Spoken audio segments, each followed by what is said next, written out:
That might be another very inflammatory statement, but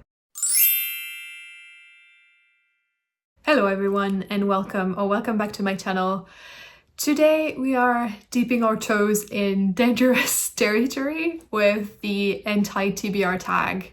I've been tagged by Kelsie Jo from the Thought Couture channel to do this tag, and it was originally created by Nicole with her books. I think it's a very interesting set of questions and potentially inflammatory answers. We'll see. In general, please be gentle in the comments, and if I mention a book or an author that you absolutely love, it's not a reflection of something bad about the author or the book or even you. It's just my own personal taste, and I think it's quite healthy as well to curate what you want to read, because there are just so many books and so many authors out there that it's just impossible to read everything.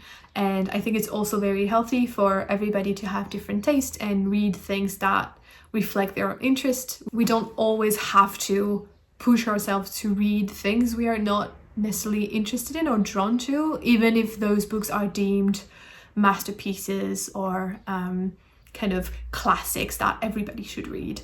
I feel it's quite okay to say, I have no interest in this, or this thing is not for me, unless it's your job or you're studying and you have to read certain books. Reading for most people is primarily a hobby, and so it should be joyful and pleasurable. And so that's kind of, for me, what this TBR is about. It's about knowing my own taste and curating what I'm reading so that I have time to read the things I'm interested in, instead of feeling pressured to read books that might be good and that I might end up enjoying, but there are other things that I'm more interested in. So that's a long preamble trying to protect myself from any hate or just like mean snarky comments. So the first prompt is a popular book everyone loves that you have no interest in reading. I don't know if everybody loves this book, but it's surely very popular, and with the films that came out in recent years, it's definitely been very visible. And so that book is Dune by Frank Herbert. I have no interest in reading that book. I don't even know what it's about, to be honest, and I'm probably missing out, but it seems to be quite thick, and the fact that I don't even know what it's about, I think, is a sign that, like, why would I read it? Like, if it hasn't grabbed my attention enough for me to even look more into details about what the story is. I've seen the trailers for the movies, and again, like, really not interested. No spark or nothing that kind of grabs me. So yeah, I'm gonna pass on this one. The second prompt is a classic book or author you don't have an interest in reading. This is where I'm probably gonna get some reaction, I think. Maybe not. But I have two classic authors that I'm not interested in reading, and that's Jane Austen and Charles Dickens. Don't come at me. I'm very aware that I'm probably missing out. It's not a reflection on the quality of those authors and their work. I just don't feel drawn to them, and I've done some level of literary studies in the past and have been forced to read classics that I thought I had no interest in reading, and ended up really enjoying them. So it's very likely that it would be the case as well with those two authors. I'm not denying that they have merits and that their work might be interesting and might be masterpieces and all of that. Again, it's not a reflection on the content and the value of their work. It's just my personal taste. Like, I have so many other books that I'm more drawn to that I don't think I will ever get to Jane Austen and Charles Dickens, because that will be forcing myself to read those because of external pressures rather than personal interest. And again, there are so many other things that I'd rather be reading that I don't think I will ever get around to reading them, if that makes sense. Third is an author whose books you have no interest in reading. That will be Colleen Hoover which I know is a very, very popular author, but I've heard so many mixed reviews, to say the least, about her work. And some of the videos I've seen, well, pretty much my whole exposure to her work has been from YouTubers, like booktubers, reading her books almost ironically, or just kind of wanting to see what the hype is all about and coming to the conclusion that it's not great. The quality of the books is not amazing. So like, I have no interest in reading a book to make a clickbaity video, so I'm not gonna do it. And so I don't think I'll ever get around to reading a Colleen Hoover book, because again, I have no interest. And I might be wrong, but again, like the exposure I've had to her work is that it's not very good. So why would I want to read a book that from the get-go I have a perception that it's not going to be good and I'm not going to enjoy it? I'm not going to do that, so that's why. The fourth prompt is an author you have read a couple of books from and have decided their books are not for you. That might be another very inflammatory statement, but that for me is Emily Henry. I know that she's hugely popular and that her work is very well loved, but I don't know, it just didn't click for me. I read Beach Read, and I think I read a second one. I don't even remember which one. At least I started a second one, then DNF'd it. So I don't know if I touched 2 or 3 books, but like I gave it a go, and honestly I was like a bit bored. Like it's not that the books are bad, it's just I think it's not my thing. And I was listening to them on audiobook and have absolutely no recollection of that reading experience. I think it kind of was very neutral and meh to me.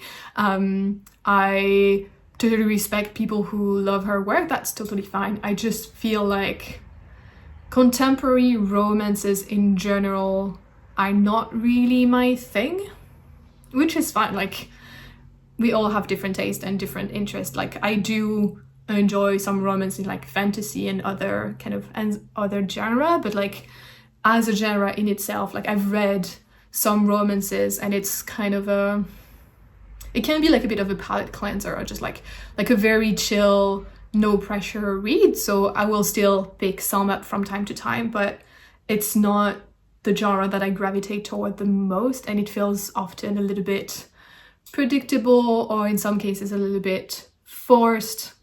And so Emily Henry's books are not bad, it's just, again, not my taste. The fifth prompt is a genre you have no interest in, or a genre you tried to get into and couldn't. For me, that would be horror, and I haven't even tried to get into it. I think I'm just way too sensitive for it. So I'm not gonna put myself through it, because yeah, I don't want to have like gory or very violent images kind of stuck in my head and mull over them and just like be stuck with that kind of imagery and world in my head. Just like not good for me. So that's why I'm straying away from horror, and anything that's extremely violent or gory or graphic I try to avoid. Like in some cases, if like a book has a lot of other merits, and yeah, I mean, trying to think like of exceptions, but yeah, there are still some scenes from books that stuck with me that were like not even horror. So yeah, I'd rather not go there, basically. The sixth prompt is a book you have bought but will never read. This can be a book you have unhauled or returned to the library unread. I think we all have one of those books. For me, it's this one, the Poetic Edda. So just to give a little bit of context, this is the modern name for an untitled collection of Old Norse anonymous narrative poems in alliterative verse. So even from the description, if you're a bit like me, I think you can get why I don't think I'm going to read it. Basically, it's very literary, which is good, but it's like poetry, but not massively accessible, I would say. I very rarely read poetry, and obviously there are exceptions to that, but I often, maybe it's because I'm not exposed to it enough, but when I read poetry, I feel like I'm struggling to really make sense of it and really extract the meaning and have an understanding that would make it justice. So I just feel a little bit dumb sometimes when I read poetry, to be honest. So that's why I don't really gravitate toward it. But maybe I should make more of an effort. So the fact that this is poetry already is not a good start for me. And this is very much an example of a book I bought for my fantasy self. So kind of thinking that I wanted to educate myself more and go back to the roots of literature. So I also have the Iliad and the Odyssey on my bookshelves, which honestly I'm not gonna read either, I think. And so I bought this book, The Poetic Edda, because I was like, oh yeah, this is kind of one of the root texts of literature which has influenced a lot of other books, and so how cool would it be to read it and understand this source material? So that's the fantasy self. The reality is that I'm too lazy. It's probably gonna feel too difficult for me, at least at this stage. So maybe in years from now, if I'll build my literary skills, maybe I would feel more comfortable reading it. But yeah, at the moment, it's just very much a fantasy and kind of a representation of the person I wish I could be, but that I'm not. So I think I just need to grieve that book and come to terms with the fact that I'm not gonna read it. Doesn't help as well that the edition is very beautiful, and it's the same with the Iliad and the Odyssey. Those two books are in my video about the prettiest books that I own. So I think there's also that collector aspect of having those beautiful editions, but yeah, not gonna happen, I think. Number 7 is a series you have no interest in reading, or a series you started and have DNF'd. For me, that would be Scattered All Over the Earth by Yoko Tawada. I spoke about this book in a recent video about the Asian readathon, and this is supposed to be part of a trilogy. I have no idea where it is in terms of being published or not, but the main reason I'm not going to be continuing with this series is the treatment of the trans character in this story, the constant misgendering. So that's the main thing, but also in general, I did not enjoy this book and I found it very boring, so I have no reason to continue. So yeah, I'm gonna unhaul this and leave it at that. And then prompt number 8 is a new release if you have no interest in reading. To be honest, I don't keep up really with new releases, so it's hard for me to have a specific title, and yeah, I don't kind of participate enough in that aspect of just like keeping up with what is going out when, and yeah, so I don't really have a strong opinion. I guess probably the new Emily Henry, because as I said, it's not an author I have really interest in reading more works from. So I think she released a book fairly often, and there's probably a new one that was released recently, I think. I've seen some people talk about that. So that would be one, basically, but otherwise I'm just not informed enough. And then finally, to wrap up this tag, obviously I need to tag some other people. So I would love to see the answers to this tag from Ellen, from the Ellen Made Book Club, from Mariandrea, from Books and Bocadillos, from Rochelle, from Good Morning Dreamer, from Bonnie Nicole, and finally from Nicky, from My Messy Bookshelf. As always, thank you so much for watching. I hope you had fun with this tag and that I didn't offend you too much. I hope to see you in the next one. Bye bye. Reading is primarily that her, and I don't even know the author's name.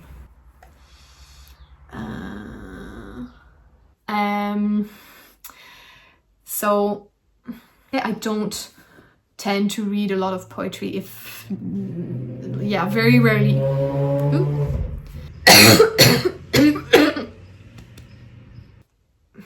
Treatment, as always, thank you so much.